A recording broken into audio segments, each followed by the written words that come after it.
शांत रहोगे बिल्कुल भी, बात नहीं सुनते। हमें निकालना है एफिशिएंसी। ऐसे आपकी बुक में दिया हुआ नहीं है, साल में एनसीईआरटी में, लेकिन फिर भी आपको कोई भी कॉम्पिटिटिव एग्जाम में कुछ जरूर मिलेगा। एफिशिएंसी ऑफ ए मोटर हम बता रहे हैं, मोटर के अलावा कोई भी डिवाइस वहां यूज कर सकता है, ठीक है। अगर सिर्फ एफिशिएंसी पूछ रहा है तो आपको करना क्या, आउटपुट पावर बाय क्या करना है, इनपुट पावर करना, बस। अगर सिर्फ एफिशिएंसी पूछेगा तो, और एफिशिएंसी को दिखाते हैं इस सिंबल से, ईटा पढ़ते हैं, ठीक है, ईटा पढ़ता है, एन लिख करके थोड़ा सा लॉन्ग खींच दो नीचे, ईटा। आउटपुट पावर को P out by P in, ठीक है। और एफिशिएंसी परसेंटेज जब निकालना होगा उसके लिए हमें फॉर्मूला यूज करना है, output power by input power into 100। ये परसेंटेज जब निकालना होगा तो ये काम करना है। अब दोनों में अंतर क्या है, मीनिंग क्या है इसका, इस पर ध्यान से। मान लीजिए एक मोटर, आप देखते होंगे घर में जो होता है मोटर लगा हुआ, उस मोटर का पावर उस मोटर पर लिखा होता है, 3 किलोवाट का है, 3000 वाट का लिखा होता है, तो वो हो गया आपका आउटपुट पावर, नहीं इनपुट पावर हो गया। मतलब जो पावर हमने उस मोटर को दिया that is said to be input power. अब उसने जो वर्क किया, मान लो कि उसने पानी को चढ़ाया होगा, पंप किया ऊपर तक, उसने जो दिया हमें वो हो गया आउटपुट पावर। जो हमने दिया उसे, मतलब जो पावर को, जो आपने मोटर को करंट दिया, उस कारण जो उसका पावर का क्षमता था that is called input power, ठीक है। और उसके कारण जो उसने पानी को ऊपर तक पहुंचाने में जो वर्क किया, उसके कारण जो निकला power that is called output power. तो उसका एक क्वेश्चन देंगे आपको तो ज्यादा समझ में आएगा। तो एक क्वेश्चन नंबर 14 जो आपका था एनटीएससी का, वो उसी बेस्ट था, थोड़ा इसको हम करवाते हैं तो आपको अपने आप समझ में आएगा। एनटीएससी 2009 में ये क्वेश्चन पूछा है, ध्यान से सुनो, काफी आसान क्वेश्चन है, मैं सिखा रहा हूं अच्छे से इसको। देखिए ये फॉर्मूला हो गया किसका, एफिशिएंसी का, मतलब कितनी क्षमता उसकी है उसको पहुंचाने की पानी को, ठीक है। लिखोगे पंप इंस्टॉल्ड, क्वेश्चन है, a pump installed on ground, a pump installed on ground takes 15 minutes to fill,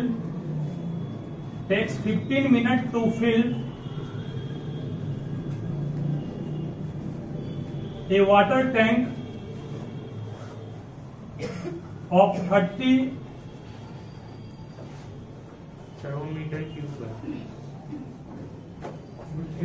metre cube, यहाँ होगा मीटर क्यूब सर, वहां पे सर कॉलम प्लेस, कॉलम सही है, column placed at a height of 50 metre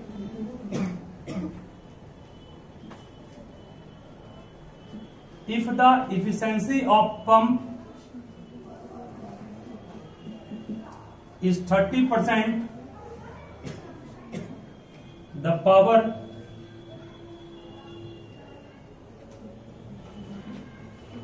consumed by pump will be,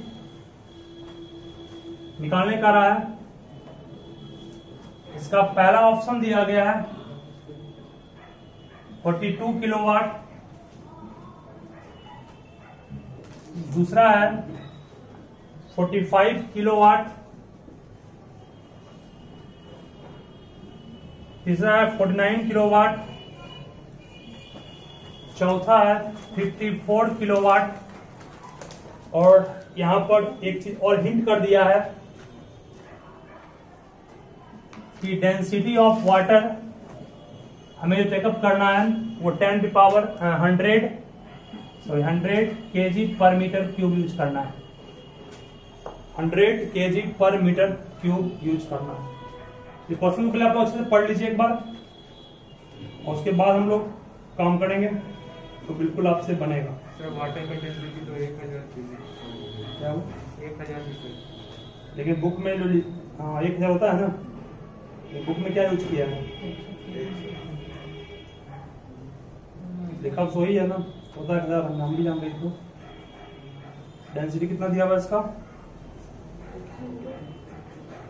volume कितना दिया हुआ है, 13 लिया 1000, ये लिखा है 1000 कर दो, गलत दिया हुआ है 1000 कर दो, गलत दिया हुआ बुक में 1000 ही कर दूंगा। पहले क्वेश्चन को पढ़ना अच्छा, ठीक है, बहुत सिंपल सिखाएंगे, सबसे बन जाएगा ये।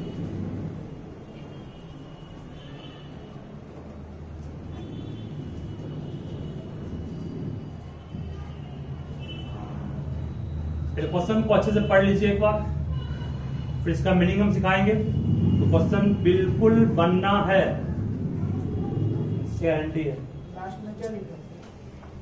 Consumed by pump will be, consumed by pump will be,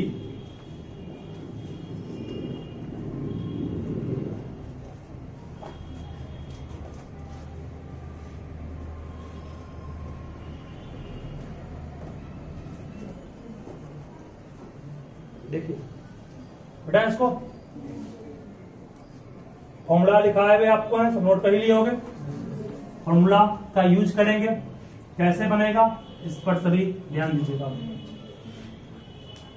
देखिए ध्यान से क्वेश्चन जाने रहा हूं। एक पंप है जिसको इंस्टॉल्ड किया गया ऑन ग्राउंड, ग्राउंड मतलब भूमि पर एक पंप इंस्टॉल्ड है, लगाया गया है। उस भूमि पर एक पंप को इंस्टॉल किया गया, लगाया गया,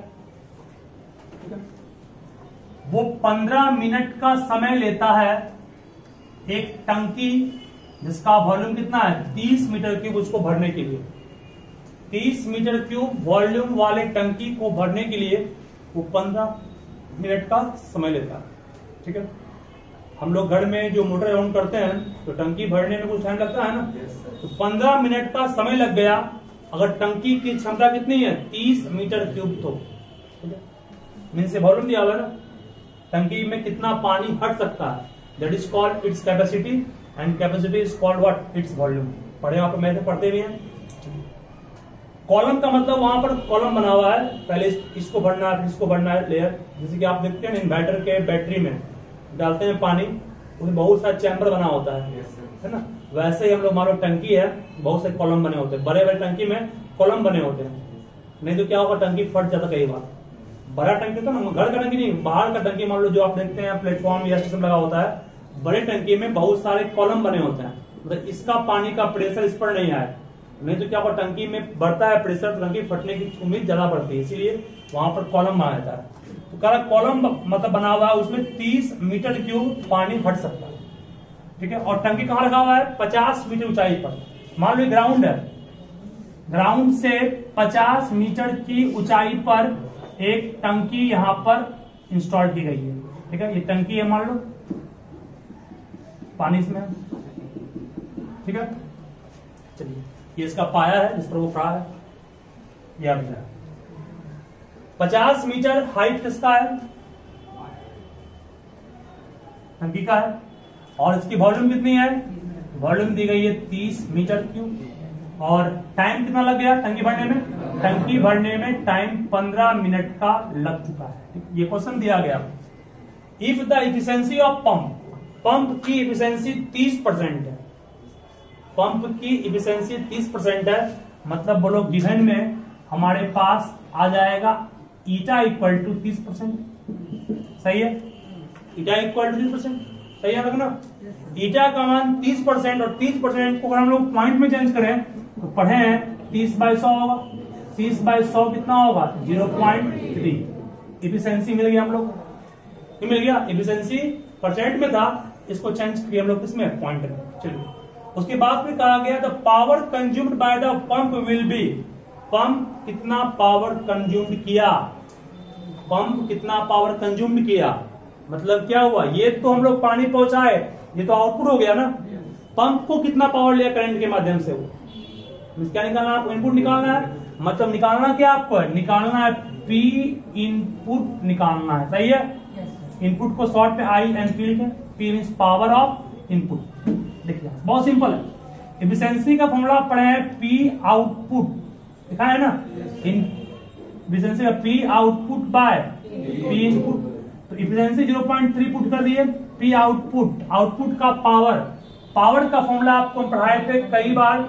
W बाय क्या होता है? T ना पढ़ा है। Work done against gravity 1।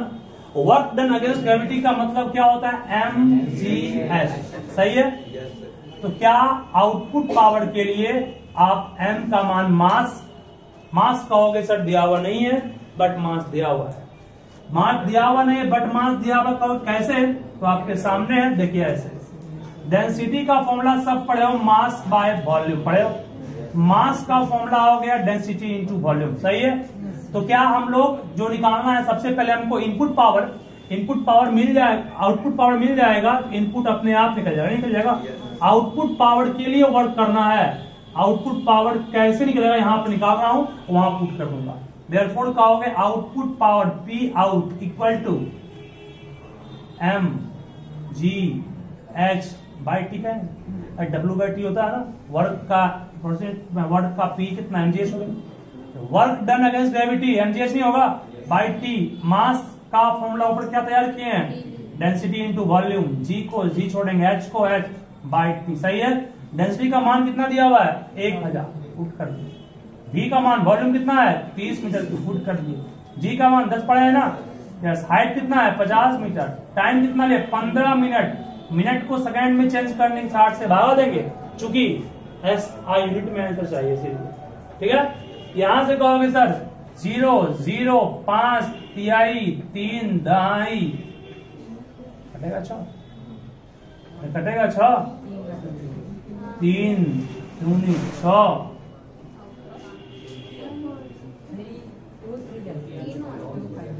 3, सही है। गुना करेंगे कितना आएगा? 10, 50, 1000।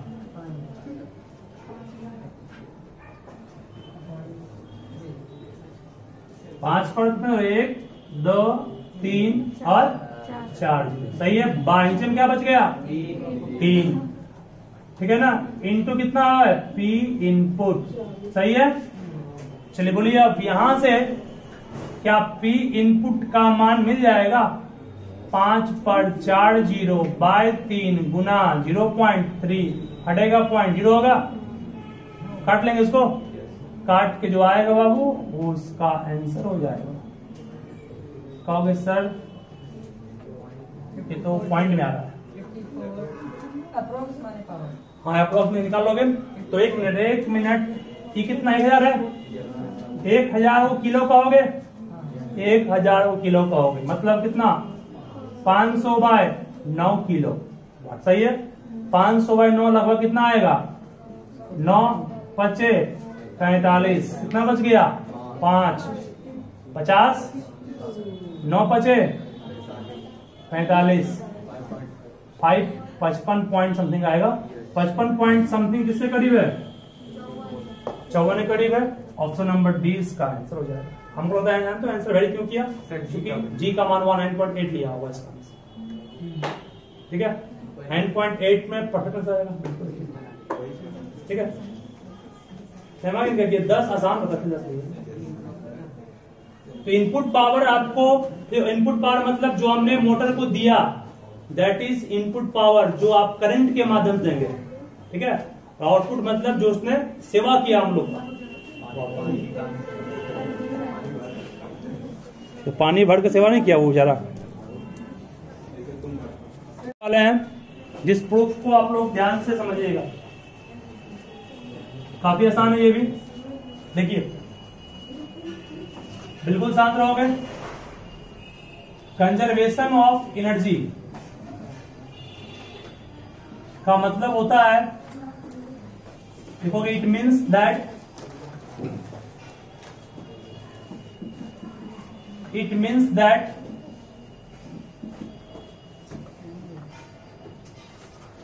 energy can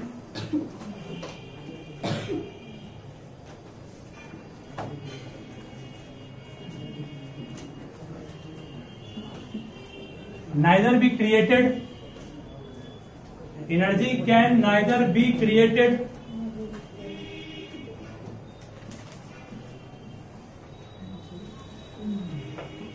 nor be destroyed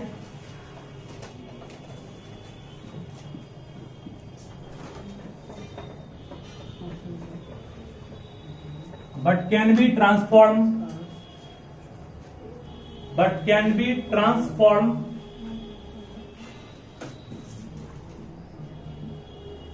into one form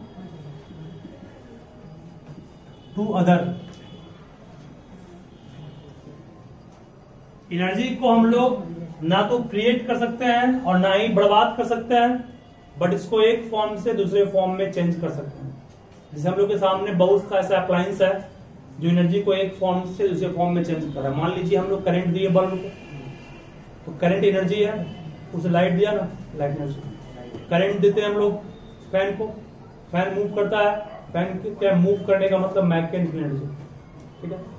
ये हम लोग हीटर होता है, हीटर में करंट देते हैं, करंट दिए वो हीट हो गया, दैट मीन्स हीट एनर्जी, ठीक है। टीवी वगैरह में क्या करंट के माध्यम से साउंड प्रोड्यूस हुआ, साउंड एनर्जी। एनर्जी एक रूप से दूसरे रूप में चेंज कर जाएगा, ठीक है, that is called transformation of energy. और एनर्जी एक रूप से दूसरे रूप में चेंज करने के लिए जो डिवाइस यूज किए हैं that is called energy converter. Energy converter, तो आपका एनर्जी कन्वर्टर में बल्ब भी आएगा, फैन भी आएगा, टीवी भी आएगा, साउंड प्रोड्यूस कर रहा है, लाइट प्रोड्यूस कर रहा है, इसके अलावा हीटर भी आएगा, इलेक्ट्रिक आयरन भी आएगा, इलेक्ट्रिक केटल भी आएगा। ये सब ऐसा मतलब डिवाइस है जो एक एनर्जी के एक फॉर्म को दूसरे फॉर्म में चेंज करता है, ठीक है, याद रहेगा।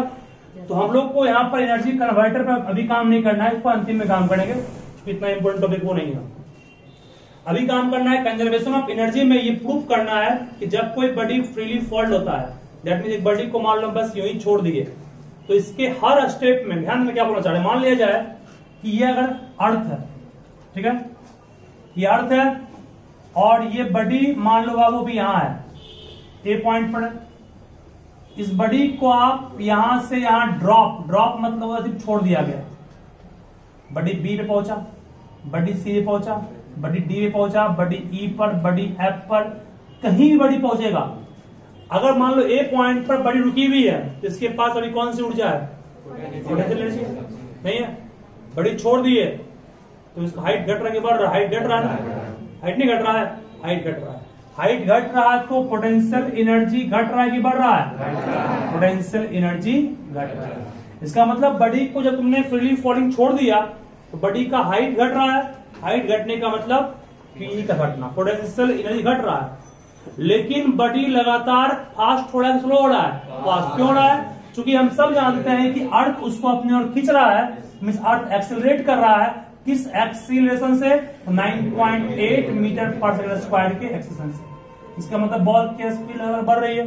जब बॉल की स्पीड बढ़ेगी, हम लोग पढ़ाएंगे केई का फॉर्मूला क्या होता है, हाफ mv²। अभी शुरुआत में बॉडी रेस्ट 0 जैसे जब छोड़ दिए तो बॉडी का भी बढ़ रहा है ना, हर एक सेकेंड में 9.8 बढ़ रही है ना, जो आपको पढ़ाए भी थे हम, हर एक सेकेंड में बॉडी की स्पीड 9.8 बढ़ेगी। इसका मतलब जैसे जैसे बॉडी नीचे आएगा हाइट तो घटेगा, पी घटेगा, बट भी बढ़ेगा, दैट मींस के ही बढ़ेगा, और दोनों को जोड़ोगे हर वक्त तो सेम आएगा, ठीक है।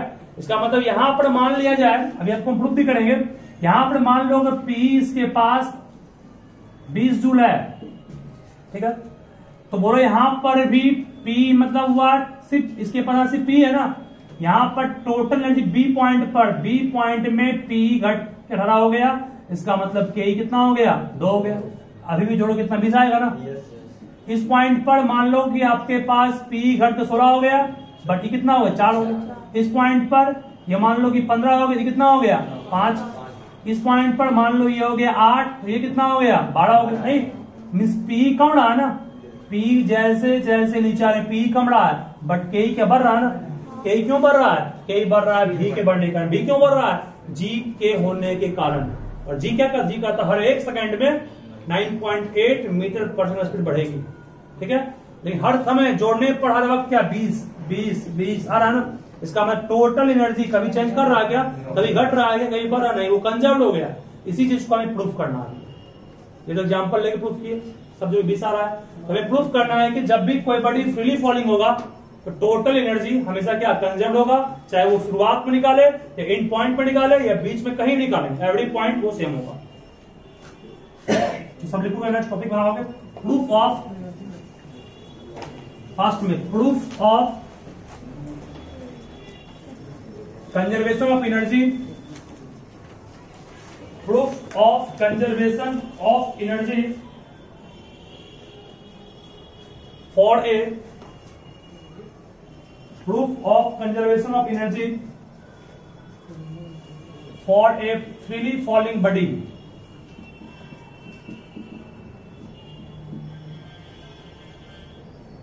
for a freely falling body। कोई बॉडी अगर फ्रीली फॉल हो रहा है तो उसका टोटल एनर्जी हर पॉइंट पर सेम होगा, ये हमें अभी प्रूफ करना है। वो कैसे होगा इस पर आप सभी ध्यान दीजिएगा, बहुत सिंपल प्रूफ इसका। चलिए शुरू करें। देखिए, ये मान लो earth surface, this is said to be earth surface, इसको हम अर्थ सरफेस मान रहे हैं। This surface is called earth surface. ये एक बॉल है, इस बॉल को पॉइंट ए पे मान रहे हैं। बॉल का मास m, बॉल का मास क्या है m, ठीक है। बॉल अभी रेस्ट में, मोशन में, अभी इसका वेलोसिटी कितना है, 0 मीटर पर सेकंड, सही है। बॉल को छोड़ दिए, बॉल को छोड़ दिए तो बॉल नीचे गिरते गिरते बी पॉइंट पर आया। मान लो ये पॉइंट क्या है, ये पॉइंट बी है। बी पॉइंट पर भी बॉल का मास वही रहेगा कि मास घट जाएगा, मास दुनिया में हर जगह वही रहता है ना, पढ़े हो। इसका मतलब मास अभी भी यही है, बड़ी पॉइंट बी पर आ गया। फिर बॉल नीचे गिरते गिरते पॉइंट सी पर बड़ी आ गया। यहाँ तीन जगह बड़ी को हम ट्रीट कर रहे हैं, बड़ी का मास कहीं भी चेंज नहीं किया। बड़ी का 0 था स्पीड, इस जगह पे मान लेते हैं v1 स्पीड है, और इस जगह पे मान लेते हैं v2 स्पीड। ये पूरा हाइट मान लो बाबू h है स्मॉल, इस हाइट को अगर हम लोग x कहेंगे तो ये हाइट कितना हो गया, h माइनस, प्रॉब्लम पे देखो इसमें सब कुछ मान लिए फिगर में। हमें क्या प्रूफ करना है, हमें प्रूफ करना है, ध्यान देना, हमें प्रूफ करना है, we have to proof total energy at A is equal to total energy at B is equal to total energy at C. ये प्रूफ करना है। तीनों पॉइंट पर, ए या बी या सी, तीनों पॉइंट पर एनर्जी का कुल अमाउंट हर जगह सेम है, तभी प्रूफ हो पाएगा कि energy is conserved, otherwise no, ठीक है। और हमने तीनों पॉइंट पर टोटल एनर्जी को 0 प्रूफ कर दिया, समझ जाओ एनर्जी कंजर्व्ड है, ठीक है। चलिए स्टार्ट कर रहे हैं, बिल्कुल आसान है, ध्यान से समझो, सब कुछ समझ आपको। पहले आते हैं फॉर ए, पॉइंट ए पर आते हैं, फॉर पॉइंट ए की बात कर रहे हैं। पॉइंट ए के पास, बड़ी के पास सिर्फ क्या है, ओनली पी, इसके पास सिर्फ पी है ना। के 0 क्यों है, कि बड़ी रुका हुआ है, बड़ी रुका हुआ है तो बी का मान 0, और बी का मान 0 तो आप पढ़ेंगे K equal to half M B square, half into M into 0 का स्क्वायर, 0 हो गया ना। मीन्स इस पॉइंट पर ओनली के ही है। For point A it has only P, P का फॉर्मूला क्या होगा, एम जी एच, ऐसा बस। इसका मतलब total energy at A is equal to P at A plus what, K E eight, सही है। बोल ए पॉइंट पर पी क्या निकाले हम लोग, एम जी एच। ए पॉइंट पर के ई कितना है, 0, 0 क्यों है, बड़ी रुका हुआ है, 0 प्लस एम जी एच कितना आएगा, एम जी एच। ये हमने टोटल एनर्जी ए पॉइंट पर निकाला, और निकालने के बाद इसको जो का त्यों रख करके स्टॉप कर दिया, ठीक। ए पॉइंट निकल गया ना। अब लोग कहां निकालेंगे, एट पॉइंट बी, ध्यान देना वो बी पॉइंट पर निकाल लो, समझ जाओ सब काम बन गया। बी मेन है, सी आसान उसके लिए। चले एट पॉइंट बी पास है, बिल्कुल ध्यान देना। बी पॉइंट के लिए बी के पास पी भी है और के भी है, क्योंकि बी पॉइंट पर बड़ी ग्राउंड से ऊपर भी है और बड़ी मोशन में भी है ना, इसका मतलब पी भी है और के भी है, मीन दोनों को यहां सॉल्व करना पड़ेगा। तो शुरू करते हैं सबसे पहले हम पी के लिए, पीई एट बी, सही है। P एट बी, बोलिए पोटेंशियल एनर्जी बी पॉइंट पर कितना है, m, मास तो वही है, g का मान वही है, h कितना हो गया, h माइनस, सही है ना। हाइट इस पॉइंट पर ग्राउंड से h माइनस x हो गया ना, निकालेंगे, ये पूरा h था, इसको x मान थी, कितना बच गया, h माइनस, ये पोटेंशियल एनर्जी एट बी। अब क्या निकालेंगे, kinetic energy at B. Kinetic energy at B का हाफ रहेगा, m रहेगा, बट क्या निकालना है, वेलोसिटी किस पॉइंट पर, v पॉइंट पर। क्या माने हैं, v1 का, सही है, बट v1 का मान चाहिए हमको, तब बन पाएगा। अब आइए v1 निकालने के लिए यूज करेंगे equation of motion, using equation of motion. ध्यान देना बाबू, इक्वेशन ऑफ मोशन में आप लोग पढ़े हैं v square is equal to u square plus 2as, पढ़े ना, एकदम ध्यान देना। बड़ी जर्नी कहां से कहां किया, बड़ी जर्नी a से b आया, a से b आया, a से b जब आया तो a पॉइंट पर इसकी स्पीड शुरुआत में कितनी है, 0 पुट कर दिए। इस पॉइंट पर पहुंचते पहुंचते स्पीड कितनी हो गई, v1 का पर, सही है, प्लस 2 इंटू a का मान g हो गया, सही है, बिल्कुल सही। h का मान, डिस्टेंस कितना कवर किया, वो x, v1 का स्क्वायर का मान कितना आ गया, 2gx। कोई दिक्कत किसी को इसमें, तो v1 का स्क्वायर यहां पुट कर देंगे, देयरफॉर कहोगे kinetic energy eight b is half into m into v1 का स्क्वायर का मान क्या निकाला है, 2gx, यहां से 2 कट गया, mgx आ गया। अब कहोगे sir therefore total energy at B के लिए क्या करना है, दोनों जोड़ना पड़ेगा ना, बोले पोटेंशियल एनर्जी एट बी को जोड़ना किसमें, काइनेटिक एनर्जी एट बी में। ध्यान देना बाबू, पोटेंशियल एनर्जी एट बी कितना ऊपर निकाले हैं, mg into h minus f, और के क्या निकाले हैं, mgf, दोनों में कॉमन क्या आएगा, mg, क्या बचेगा, h minus x plus x गया हवा खाने के लिए, क्या आया आपके पास, mgf। क्या टोटल एनर्जी एट बी भी उतना आया कि नहीं आया, इसका मतलब ये भी तो प्रूफ हो गया। अब लास्ट बच गया कि आपका सी पॉइंट, सी पॉइंट पर भी आप टोटल एनर्जी mgh ले आते हैं, काम बन गया, ठीक है, प्रूफ हो गया। मतलब चलिए, मतलब एक शुरुआत का निकाल लिए, एक बीच का निकाल लिए और एक लास्ट का निकाल लिए, प्रूफ हो गया। प्रूफ करना हर पॉइंट पर सेम होगा। चलिए अब लास्ट आया आपका 4 पॉइंट सी।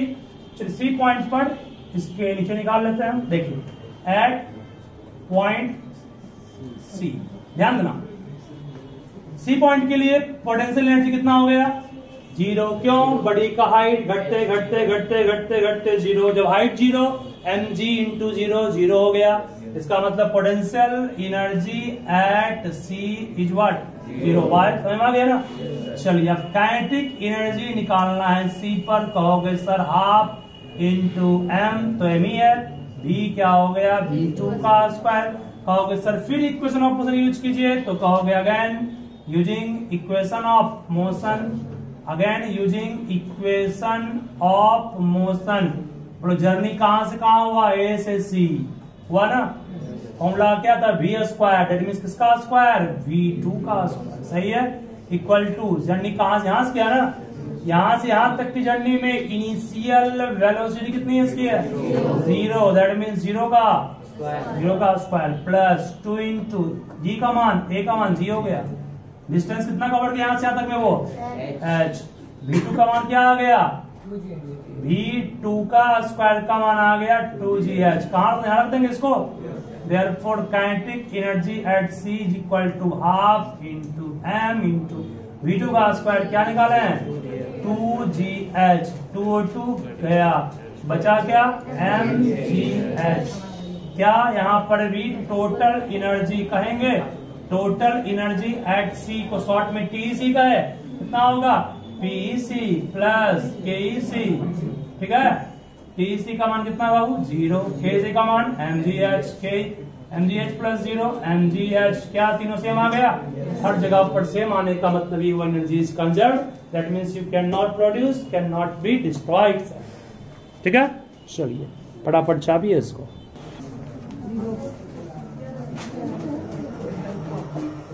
एक सर्कल है, बात नहीं, सर्कल में बात नहीं कीजिए, सर्कल में बात नहीं कीजिए।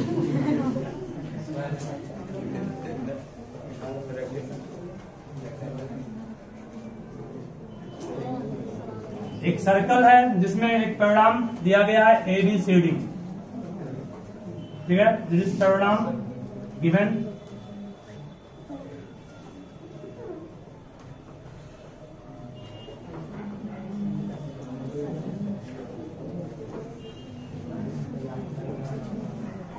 तुम आवाज पहले बंद करोगे तब कुछ काम हो पाएगा। नोट कोई नहीं करोगे समझोगे सिर्फ पहले इसको।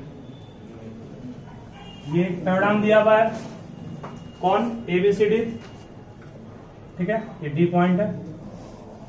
उसके बाद कहा गया कि CDE एक स्ट्रेट लाइन है, एंगल BCD और एंगल ABE का रेशियो क्या है ये फाइंड आउट करना। एंगल BCD कहाँ बन रहा है, ये एंगल ना, और एंगल ABE ये एंगल, इस दोनों एंगल का रेशियो, मान लो एंगल X है, ये Y है, इस दोनों एंगल का रेशियो क्या है ये आपसे क्वेश्चन में पूछा गया।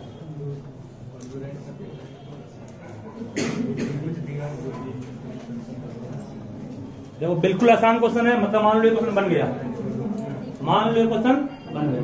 देखो कैसे, ये X है, अगर ये एंगल हमको मिल जाएगा तो काम बन जाएगा, ठीक है। क्या ये एंगल निकल पाएगा? ये अगर X है तो ये भी कितना होगा, X होगा, नहीं होगा? किस कारण से? चूंकि परिणाम है तो ये इसके क्या होगा, पैरेलल, ये कॉरस्पॉन्डिंग होगा ना, ये भी X होगा। जब ये X मिल गया, अब हमको जानना ये कि ये एंगल X जो आपके पास है, अगर ये एंगल का मान इस एंगल से कुछ निकल पाएगा, निकल तो जाएगा। देखो आंसर ये आपका इसके इक्वल होगा, ये X होगा, क्यों, अल्टरनेट्स, क्योंकि ये इसके पैरेलल है, इट इज ट्रांसवर्सल, ये भी ट्रांसवर्सल, ये X हो ये भी X हो, ठीक है। अब क्या ये एंगल निकल पाएगा?